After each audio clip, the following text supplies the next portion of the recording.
Anong pirate crew sa One Piece ang may pinakamataas na total bounties? Ating bilangin sila. Una ay ang Whitebeard Pirates na nagkakahalaga ng mahigit 7.48 billion berries sa kanilang pick.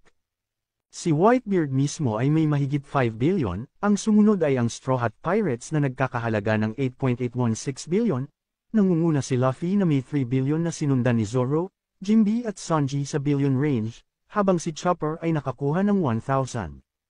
Pagkatapos meron ang Cross Guild na may mahigit 8.94 billion, marahil si Buggy ang mukha, pero hinahawakan ni Mihawk ang tunay na kapangyarihan na may 3.59 billion at sinundan ni Crocodile na may 1.965 billion.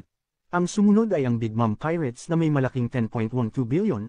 Ang sariling bounty ni Big Mom ay 4.388 billion na si Katakuri ay nakakuha ng 1 billion, at ang number 1 ay ang Beast Pirates na may hindi kapani-paniwalang 11.71 billion.